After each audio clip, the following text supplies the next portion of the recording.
आनंद मठ।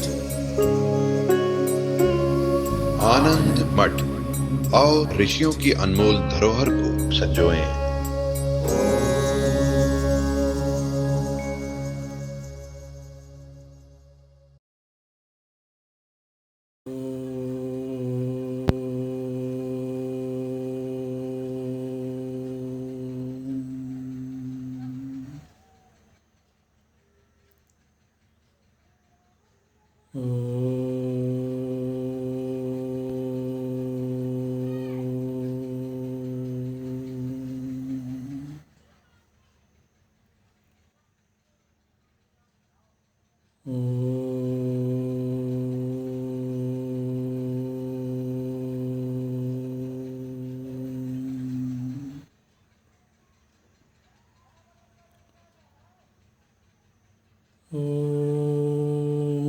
भद्रं कर्णेभिः शृणुयाम देवाः, भद्रं पश्येमाक्षभिर्यजत्राः, स्थिरैरङ्गैस्तुष्ट्वागुंसस्तनूभिः व्यशेम देवहितं यदायुः।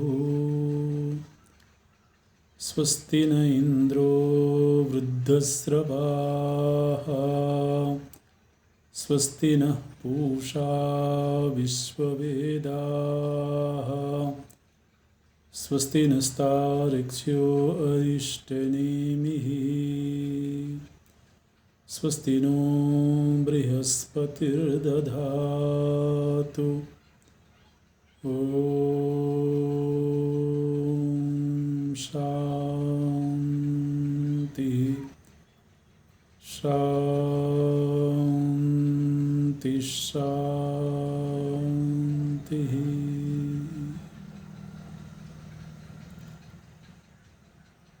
सच्चिदानन्दरूपाय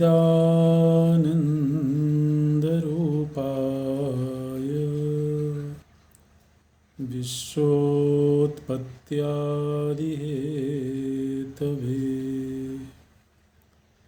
तापत्रयविनाशाय श्रीकृष्णाय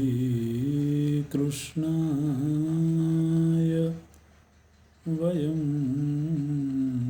नमः। श्रीकृष्णाय वयं नमः। नारायणं नमस्कृत्य नरं चैव नरोत्तमं, देवीं सरस्वतीं व्यासं ततो जयमुदीरयेत्। ततो जयमुदीरयेत्।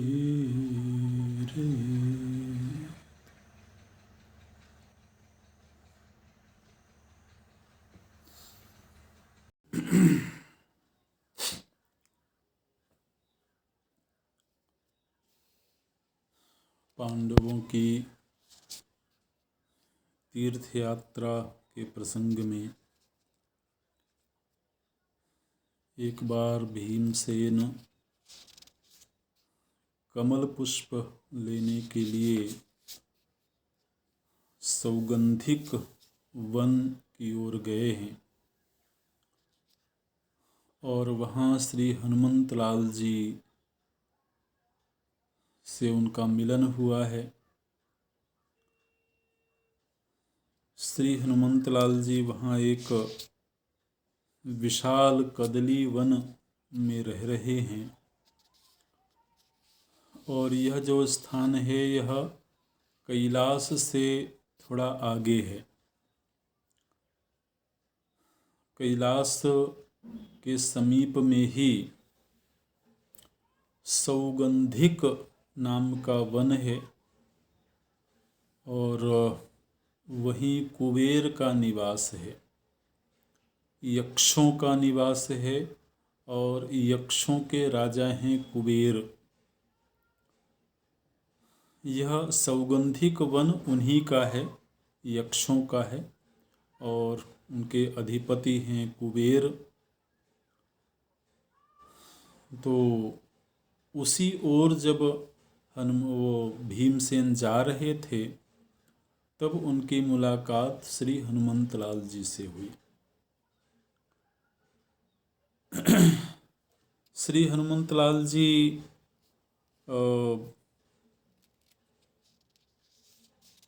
से जब भीमसेन मिले हैं तो आरंभ में तो उन्होंने अपना परिचय नहीं दिया। भीमसेन ने ही पहले हनुमान जी की महिमा का गायन किया है और फिर स्वयं हनुमान जी ने अपनी पहचान को प्रकट कर दिया और दोनों एक दूसरे से मिले हैं, भाई की तरह से मिले हैं। बहुत हर्ष हुआ है एक दूसरे से मिल करके। भीमसेन ने कहा कि मैं आपका वह रूप देखना चाहता हूँ जिस रूप को धारण करके आपने समुद्र लंघन किया था। बहुत निवेदन करने पर श्री हनुमान जी ने अपना वह रूप दिखाया है। और फिर हनुमान जी ने कहा कि मैं तुम पांडवों की हर प्रकार से सहायता करूँगा।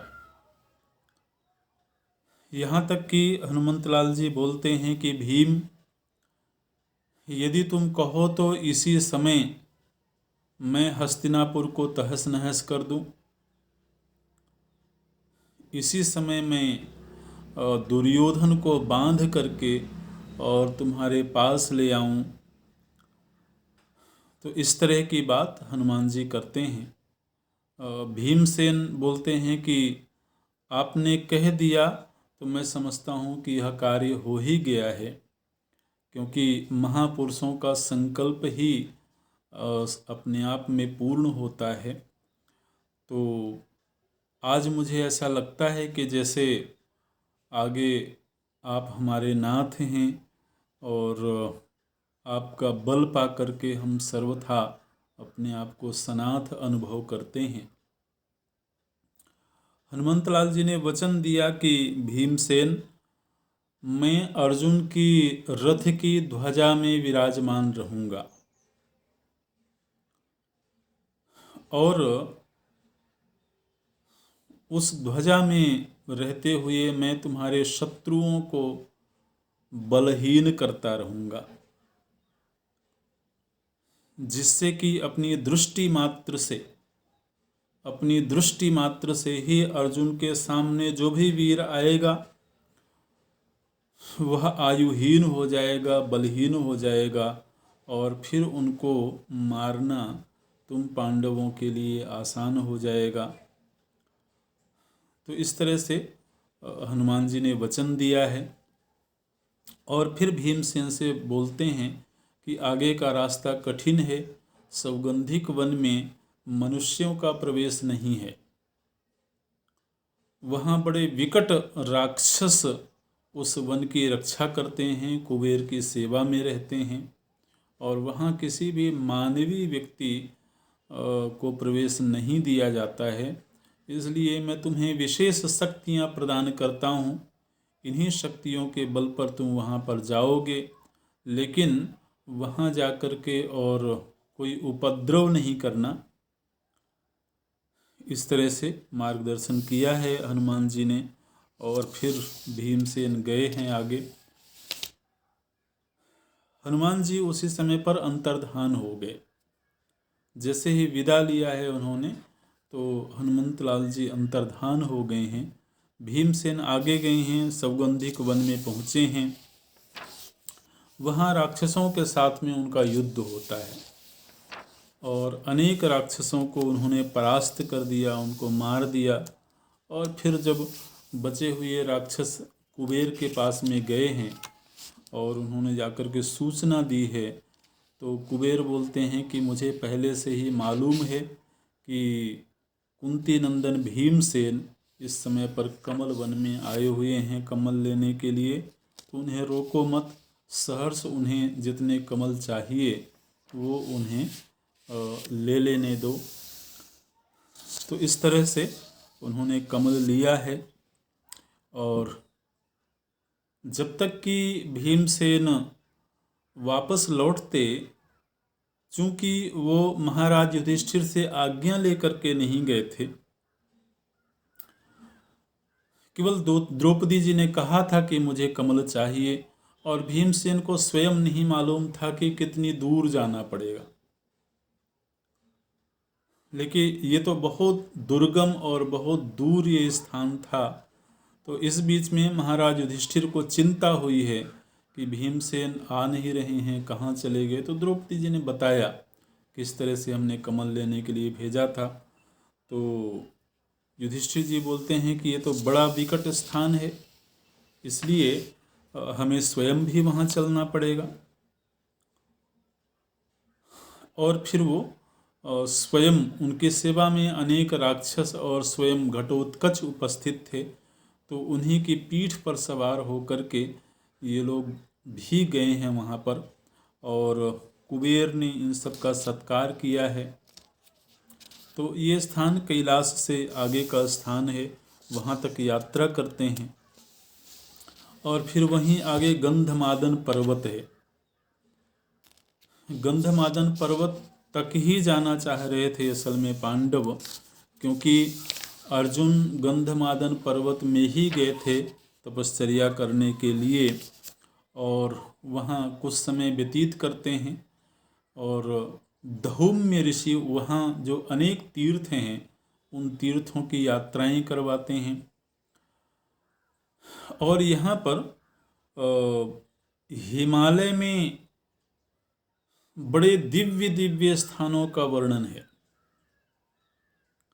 ऐसे स्थानों का वर्णन है हिमालय के बहुत ऊंचे स्थानों पर, जहाँ पर कि देवताओं का निवास भी है, यक्षों का निवास भी है। अनेक ऐसे स्थान हैं जहाँ पर सिद्ध योगी रहते हैं। अनेक ऐसे स्थान हैं जहाँ पर सूर्य और चंद्र का प्रकाश भी नहीं पहुँचता है।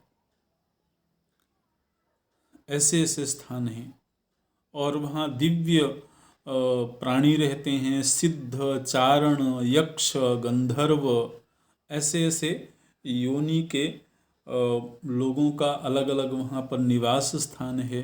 ऐसा वर्णन यहाँ पर आया है, और हिमालय में ही ऐसे स्थान हैं। तो उनमें से कई स्थानों की यात्रा करी है पांडवों ने। और फिर अंततः अर्जुन के गए हुए 5 वर्ष पूरे हो चुके थे। तो उधर देवलोक में देवराज इंद्र ने अर्जुन को आज्ञा दी है कि अब तुम्हें वापस जाना चाहिए।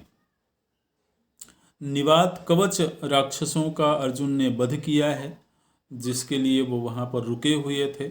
और वह कार्य संपन्न होने के बाद देवराज इंद्र ने उनको वापस भेजा है, और अपना रथ मातली जिसका संचालन कर रहे हैं, उसी रथ में अर्जुन वापस उसी गंधमादन पर्वत पर आए हैं।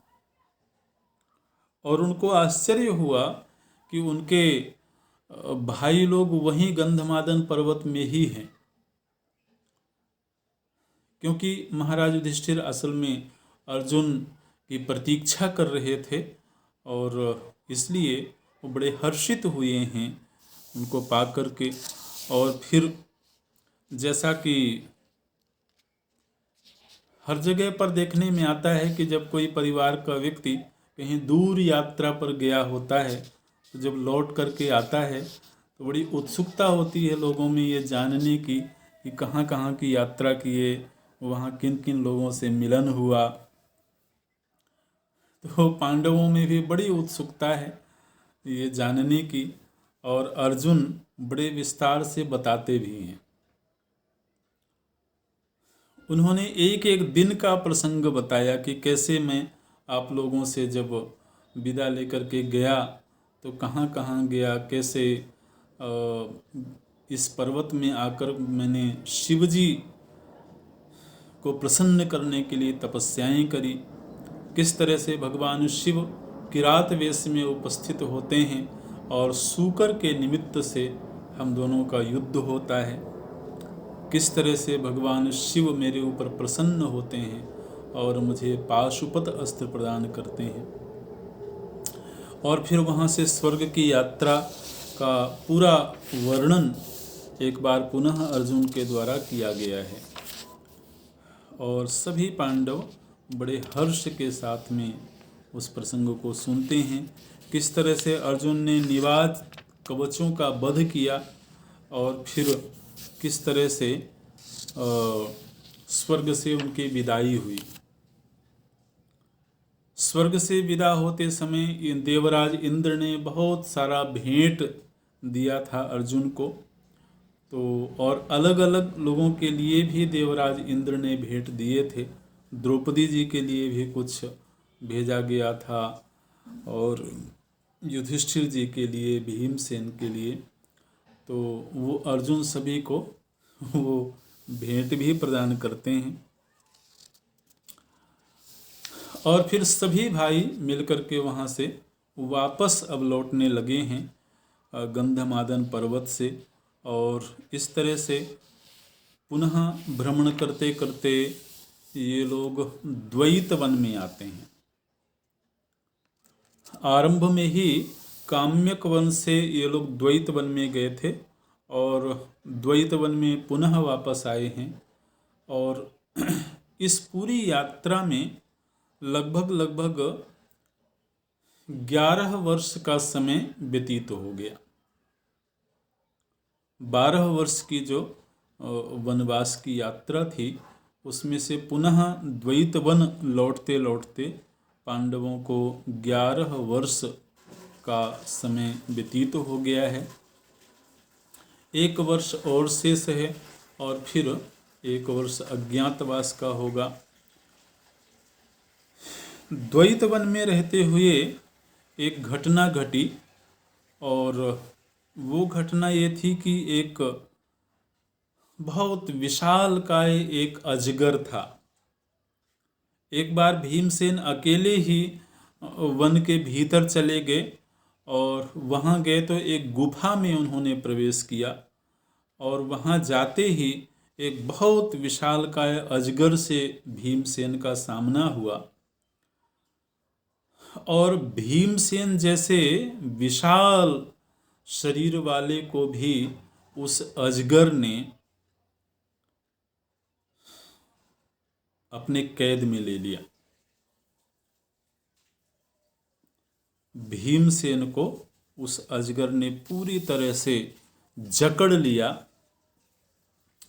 और वो भीमसेन को निगलना चाहता था, भीमसेन को अपना ग्रास बनाना चाहता था।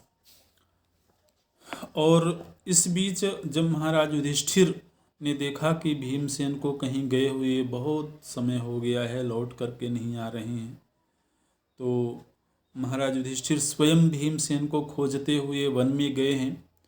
और वन में वो उसी कंदरा के पास गए और उन्होंने देखा कि बहुत विशाल एक अजगर है जिसने भीमसेन को कैद कर रखा है।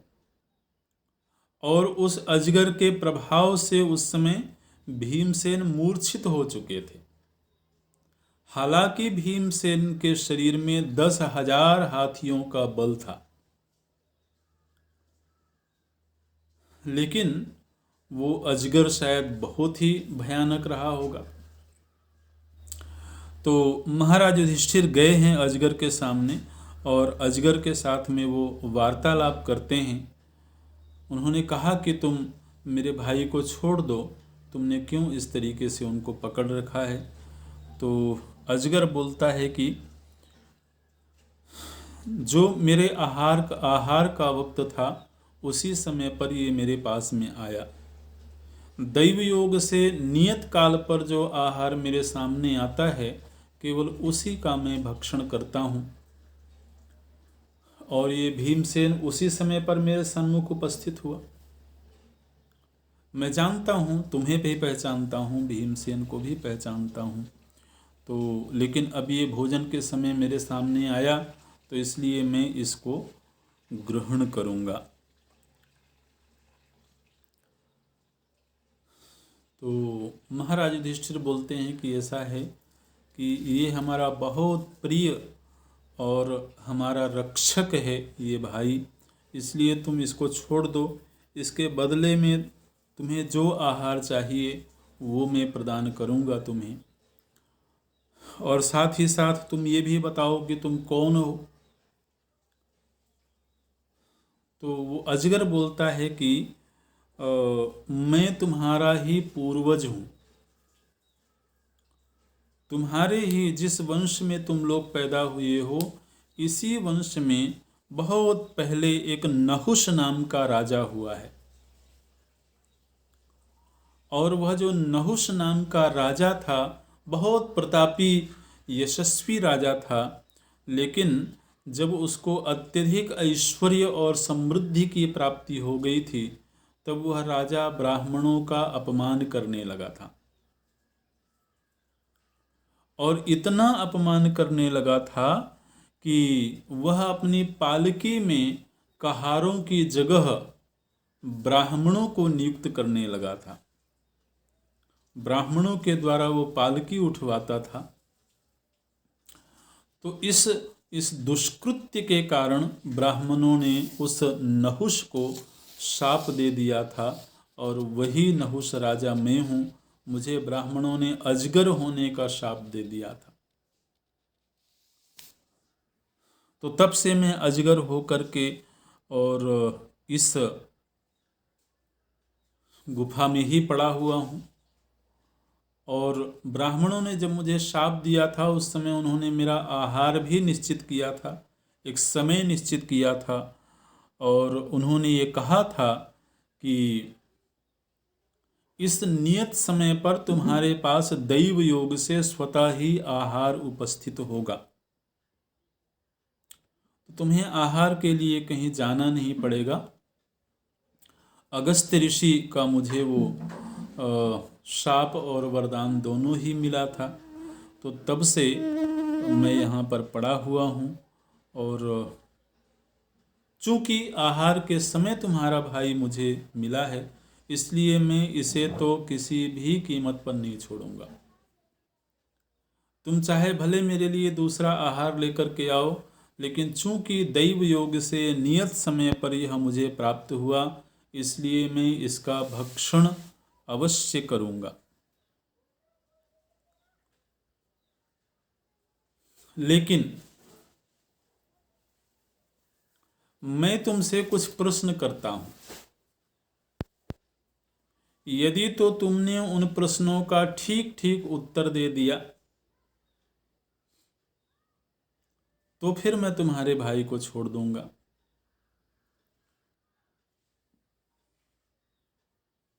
महाराज युधिष्ठिर बोलते हैं, ठीक है, तुम प्रश्न करो। और फिर यहाँ पर उस अजगर और महाराज युधिष्ठिर के बीच में एक प्रश्नोत्तरी हुई है, एक संवाद हुआ है, और बड़ा सुंदर ये संवाद है। वो अजगर महाराज युधिष्ठिर से पूछता है कि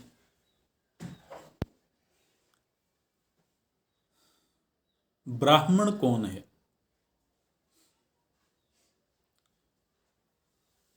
पहला प्रश्न उस अजगर ने महाराज युधिष्ठिर से किया कि ब्राह्मण कौन है। कोस्ति ब्राह्मण। महाराज युधिष्ठिर उत्तर देते हैं कि जिसमें सत्य, दया, क्षमा, सुशीलता, सरलता, तपस्या आदि गुण दिखाई दें, उसी व्यक्ति को ब्राह्मण कहना चाहिए।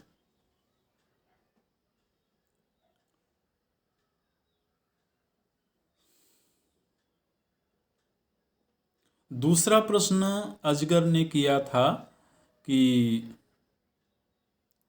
इस दुनिया में जानने योग्य तत्व क्या है?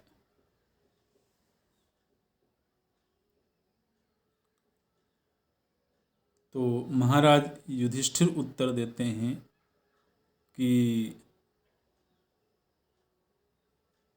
वह परम तत्व जहां सुख दुख दोनों का ही प्रवेश ना हो, ऐसा ब्रह्म तत्व ही जानने योग्य वस्तु है।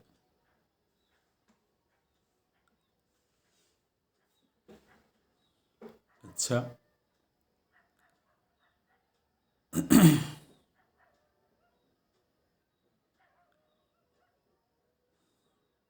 तो उस अजगर ने कहा कि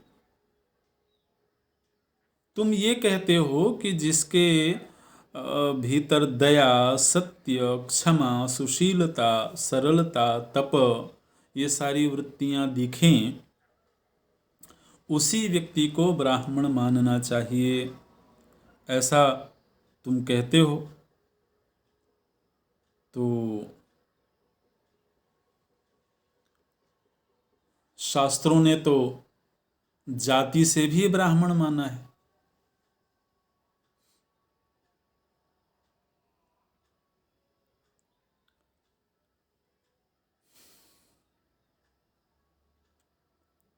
और दूसरा तुमने ये जो उत्तर दिया कि जो सुख दुख से परे जो तत्व है वही जानने की वस्तु है, तो इसमें मुझे ये कहना है कि सुख दुख से परे कोई पद नहीं है।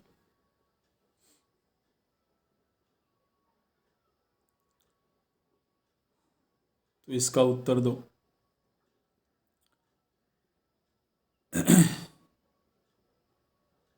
तो महाराज युधिष्ठिर बोलते हैं कि यदि तो कोई जाति से शूद्र है,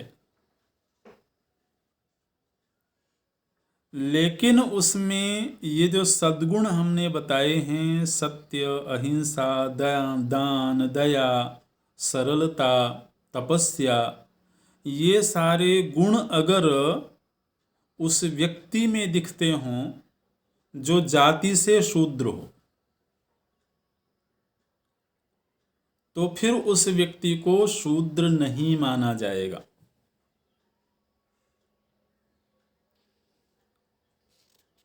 और यदि जाति से कोई ब्राह्मण है किंतु उसमें ये ब्राह्मण वाले गुण न दिखाई देते हों, तो फिर वह ब्राह्मण नहीं माना जाएगा।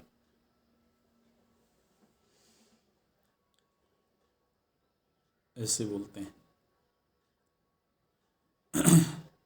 तो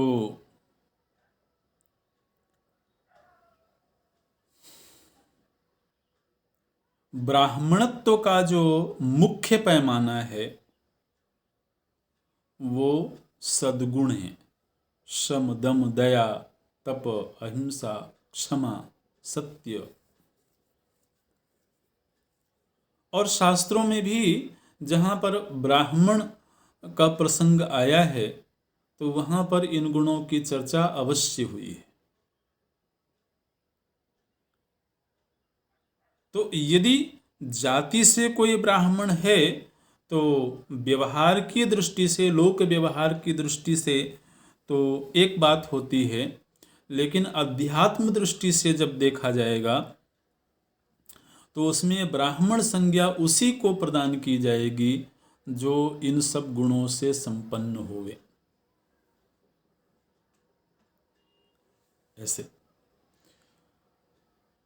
जहां तक आपने ये कहा कि सुख दुख से परे कोई पद नहीं है, महाराज युधिष्ठिर उत्तर देते हैं कि निश्चित रूप से जहां तक कर्म से प्राप्त होने वाली गतियां हैं, ध्यान दीजिएगा, कर्म से प्राप्त होने वाली जहां तक पहुंच है जीव की, उस दायरे में ऐसी कोई स्थिति नहीं है, ऐसा कोई पद नहीं है जो सुख दुख से परे हो। लेकिन जिस परम तत्व का कथन मैंने किया था वो कर्म से प्राप्त होने वाला पद नहीं है, वह अपना ही स्वरूप है और वह केवल ज्ञान से ही जाना जाता है। और वह जो तत्व है वो निश्चित रूप से कर्मजन्य नहीं होने के कारण, क्योंकि सुख दुख ये दोनों ही कर्म के ही परिणाम हैं। सत्कर्म का परिणाम है सुख और दुष्कर्म का परिणाम है दुख। तो कर्मजन्य जो भी गति होगी वह सुख दुख से परे नहीं हो सकती है। लेकिन परम तत्व जिसको हमने कहा है वह चूंकि कर्मजन्य है ही नहीं, इसलिए वह सुख दुख से परे है।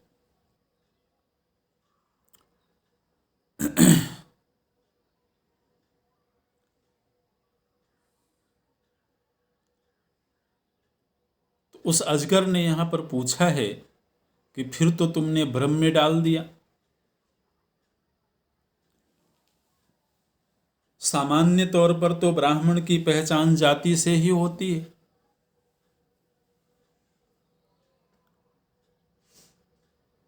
और फिर तुमने कह दिया कि जिसमें ये सद्गुण हैं उसी को ब्राह्मण कहा जाएगा।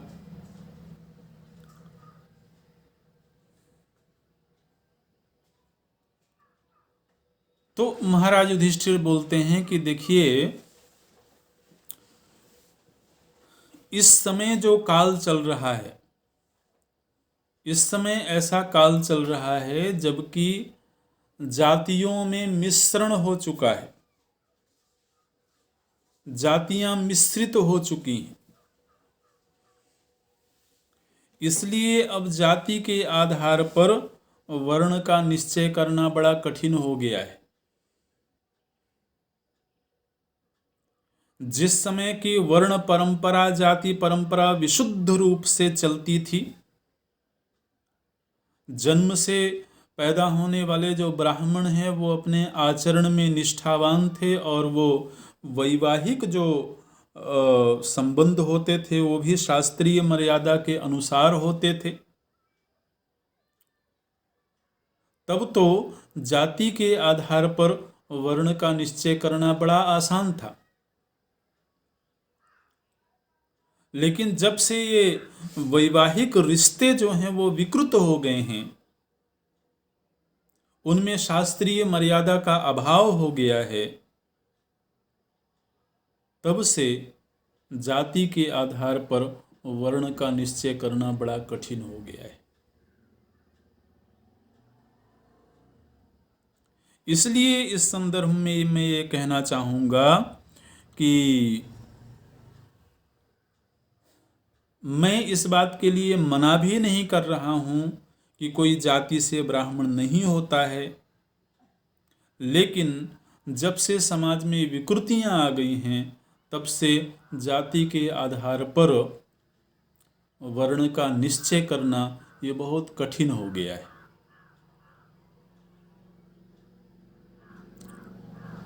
ऐसी स्थिति में गुण के आधार पर निश्चय करने में तो बल्कि आसानी है, क्योंकि गुण तो उसके आचरण में प्रकट होते हुए दिखेंगे।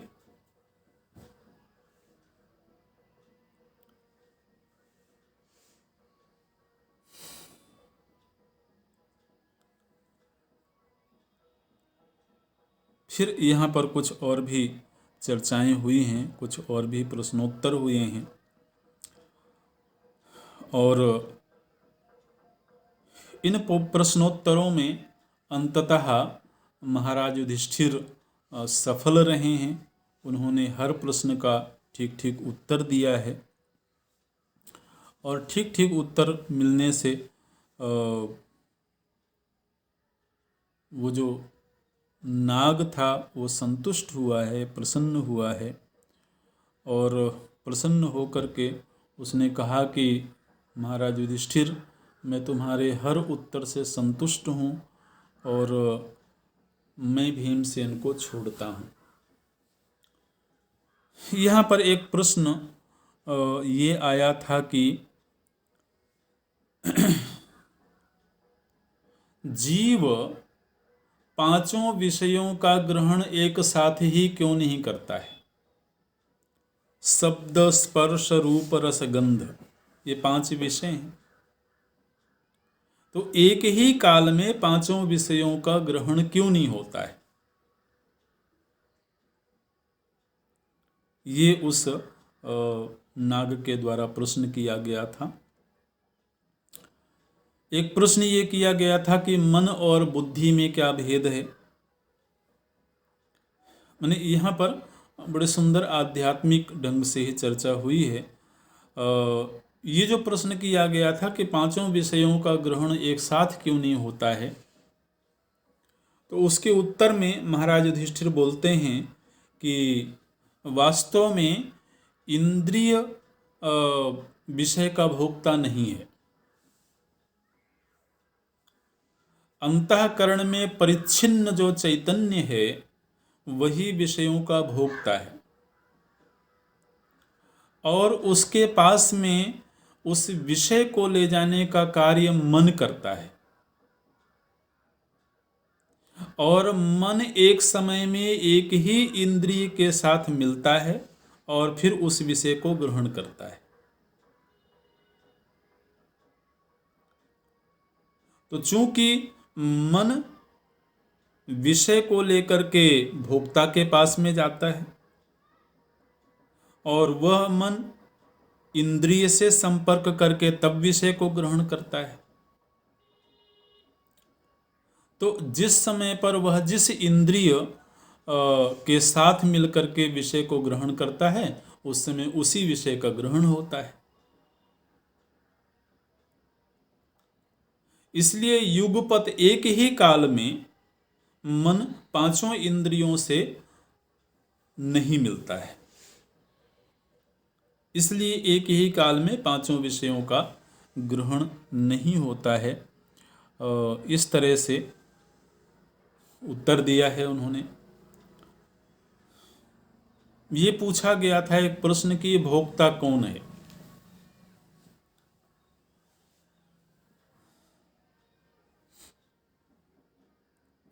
क्या आत्मा भोक्ता है? तो ये उत्तर दिया गया कि देखिए, हम जिस विषय का भोग करते हैं, भोग करने का अर्थ होता है उस विषय को प्राप्त करना, ठीक है ना। जो विषय पहले अप्राप्त है उसको प्राप्त कर लेना, इसी का नाम भोग है। जो रस रसना इंद्रिय से अलग है, वह जब रसना इंद्रिय से मिल गया तो रस का भोग हो गया।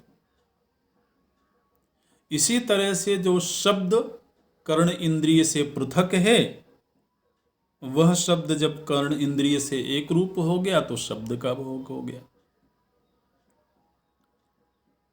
इससे ये निश्चित होता है कि अन्य वस्तु का ही भोग किया जाता है।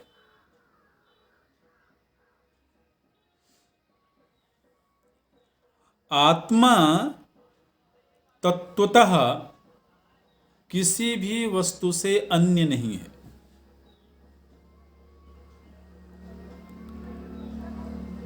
आत्मा उस वस्तु का नाम है जो सभी का आश्रय है, सभी का अधिष्ठान है।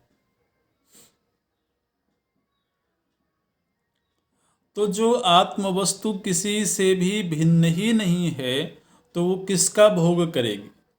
भोग के लिए भोग्य वस्तु को अन्य होना पड़ेगा, पृथक होना पड़ेगा।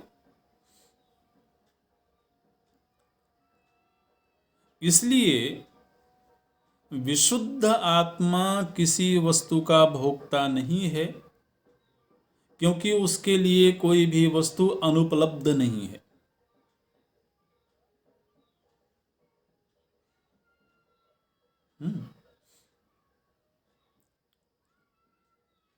पुष्प में सौंदर्य है, पुष्प में सुगंधि है। तो जिस पुष्प में सुगंधि है, क्या वह पुष्प उसी सुगंधि का उपभोग कर सकता है?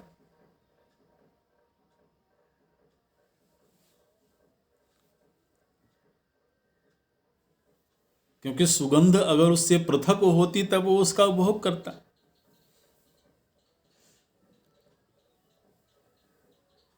तो इसलिए ये जो भोक्ता है, ये वो आत्मा है जिसका अंतःकरण से तादात्म्य हो जाता है। अंतःकरण से तादात्म्यपन्न आत्मा ही जीव कहलाता है, और वही जीव अतृप्ति का अनुभव करता है, और उस अतृप्ति में ही भोक्तापन का जन्म होता है। तो इस तरह से ये संवाद होता है यहाँ पर।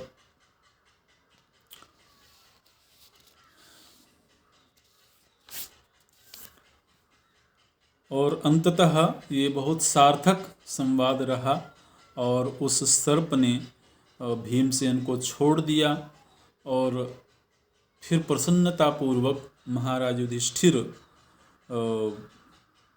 भीमसेन को साथ लेकर के आगे द्वैत वन में थे, और द्वैत वन से पुनः धमादन पर्वत से आगे भी जाने की पांडवों की इच्छा थी, लेकिन वहाँ रहने वाले ऋषियों ने उनको रोक दिया था। उन्होंने कहा कि अब इसके आगे केवल देवताओं और यक्षों की ही गति होती है, आप इसके आगे नहीं जा सकते हैं। तो ऐसी यात्राएं करते हुए ये लोग काम्यक वन में आए थे, और काम्यक वन में ही एक दिन इनको एक ब्राह्मण से खबर मिली कि भगवान कृष्ण को खबर लगी है कि आप लोग तीर्थ यात्रा करके आ गए हैं, और भगवान कृष्ण प्रतीक्षारत हैं, आप लोगों का दर्शन करना चाहते हैं, वो आपको बहुत याद करते थे। और इस तरह से ब्राह्मण संदेश सुना ही रहे थे कि तब तक भगवान कृष्ण का आगमन हो गया, और फिर भगवान कृष्ण पांडवों से मिलते हैं, बहुत आनंदित होते हैं दोनों ही ओर से। और अब लगभग यह वनवास का समय पूरा हो रहा था। 1 वर्ष केवल अज्ञातवास के लिए रह गया था, और भगवान कृष्ण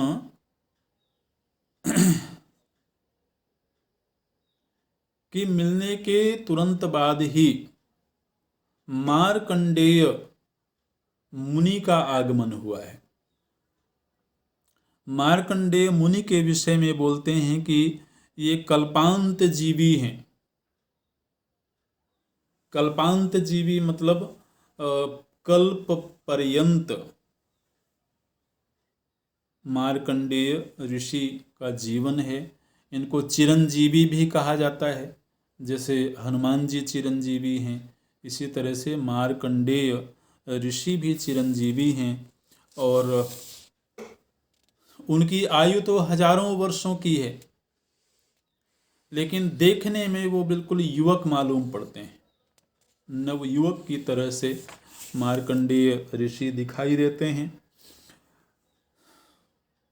पांडवों के पास में आए हैं। पांडवों ने बहुत आनंद के साथ में उनका स्वागत किया है, सत्कार किया है, और फिर जब स्वस्थ चित्त होकर के मार्कंडेय ऋषि बैठे हैं, तो अब महाराज युधिष्ठिर कोई न कोई चर्चा करना चाहते हैं। तो जब भी कोई संत, कोई महापुरुष हमें मिले, तो हमें स्वयं ही कोई न कोई प्रश्न करना चाहिए,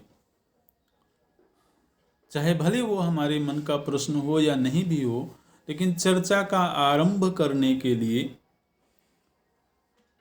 तो महाराज युधिष्ठिर को ये लगा कि इस समय मुझे कुछ ना कुछ ऋषि से सीखने को, जानने को मिलेगा, तो मुझे स्वयं ही चर्चा का आरंभ करना चाहिए। तो महाराज युधिष्ठिर अपनी ओर से ही प्रश्न करते हैं, अपनी ओर से ही चर्चा आरंभ करते हैं। और उसमें भी महाराज युधिष्ठिर ने जो चर्चा आरंभ करी है, उन्होंने ये पूछा है कि ब्राह्मण किसे कहते हैं। वही संवाद जो पीछे नाग के साथ में हुआ था। तो वह प्रश्न सीधे मार्कंडेय ऋषि से महाराज युधिष्ठिर ने कर दिया कि ब्राह्मण किसे कहते हैं। और इस तरह से इस प्रश्न के उत्तर में फिर कथानकों के माध्यम से, ये हमारी पुराणों की ये शैली है। पुराण में जो भी संवाद होते हैं, वहाँ पर सीधे प्रश्न और उस प्रश्न का सीधा उत्तर ऐसा नहीं दिया जाता है। उपनिषदों की तो ये भाषा होती है, लेकिन पुराणों की भाषा क्या होती है कि उसमें कोई ना कोई कथानक जोड़ा जाता है।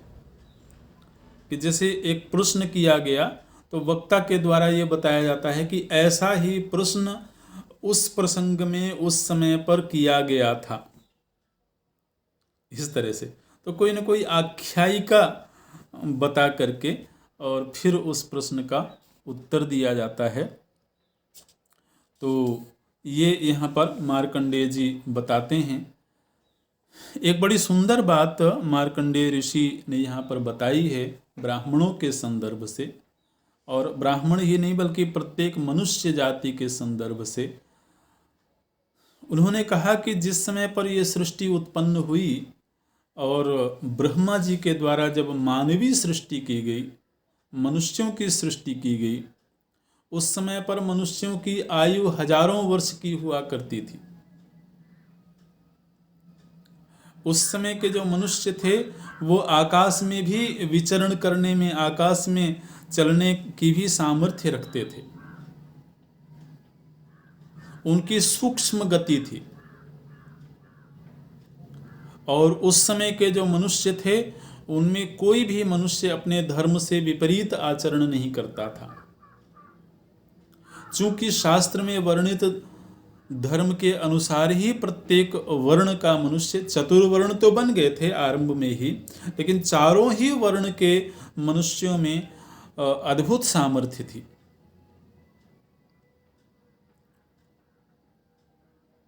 और चूंकि वो धर्मनिष्ठ थे, धर्मसम्मत आचरण करते थे, इसलिए उनकी आयु हजारों वर्ष की होती थी। उनके पास में भोग सामर्थ्य अधिक थी। उनके पास में बौद्धिक शक्तियां अत्यधिक थीं। उनके पास में सूक्ष्म शक्तियां थीं। लेकिन फिर जैसे जैसे समय बीतता गया और मनुष्य कर्म में प्रवृत्त होता गया और कर्म में भी जब विकृति आने लगी, जब मनुष्य अपने धर्म को छोड़ करके परधर्म का आचरण करने लगा, तब क्या हुआ कि मनुष्य की सामर्थ्य कम होने लगी। और फिर वह आकाशचारी नहीं रह गया, आकाश में विचरण करने की सामर्थ्य उसकी लुप्त हो गई और वह केवल धरती पर ही रहने लगा। उसकी आयु क्षीण होती चली गई। हजारों वर्ष की जो आयु थी वो क्षीण होते होते 100 वर्ष तक आ गई। उसकी भोग सामर्थ्य कम हो गई और उसके जीवन में सुख दुख दोनों का ही मिश्रण हो गया। लोग व्याधिग्रस्त होने लगे। तो ये कब हुआ? बोले जबकि मनुष्य ने शास्त्र सम्मत धर्म का आचरण करना छोड़ दिया। जब तक सृष्टि के आरंभ से लेकर के जब तक वह अपने स्वधर्म का पालन करता रहा, तब तक मनुष्य के साथ में, मनुष्य के पास में भी अद्भुत शक्तियां थीं और अद्भुत शक्तियां होनी भी चाहिए थी, क्योंकि सृष्टिकर्ता ने मनुष्य योनि को अगर विशिष्ट योनि बनाई, शास्त्रों में मनुष्य योनि की देवताओं से भी बढ़ करके अगर महिमा गाई गई है, तो निश्चित रूप से सृष्टिकर्ता के द्वारा अगर कोई विशिष्ट चीज बनाई जाएगी तो उसमें विशिष्ट गुणों का भी तो आधान किया जाएगा। उसमें विशेष सामर्थ्य भी दी जाएंगी। तो मार्कंडेय ऋषि ने ये कहा कि ब्रह्मा जी ने तो मनुष्यों को अद्भुत शक्तियों से संपन्न बनाया था, लेकिन अपने ही कर्मों की वजह से मनुष्य उन शक्तियों से वंचित होता चला गया। और आज ये स्थिति है कि उसकी आयु बहुत कम हो गई, अल्प मृत्यु होने लगी, जीवन में सुख दुख आ गया, जीवन में कलह का मिश्रण हो गया, और पिता के सामने ही पुत्र की मृत्यु हो जाती है। और इस तरीके से जो अनिष्टकारी चीज़ें हैं वो होने लगी हैं। तो इस तरह से मनुष्य का पतन हुआ है। और फिर ब्राह्मण के विषय में जो युधिष्ठिर जी ने प्रश्न किया था तो उसका भी उत्तर देते हैं, और साथ में ही फिर मार्कंडेय ऋषि ने अपने जीवन से संबंधित कुछ चर्चाएं करी हैं। तो अगली कक्षा में देखेंगे, अभी यही पूरा करते हैं। ओम पूर्णमदः पूर्णमिदं पूर्णात् पूर्णमुदच्यते पूर्णस्य पूर्णमादाय पूर्णमेवावशिष्यते। ओम शांति शांति शांतिः। हरि ओम। श्री गुरुभ्यो नमः। हरि ओम।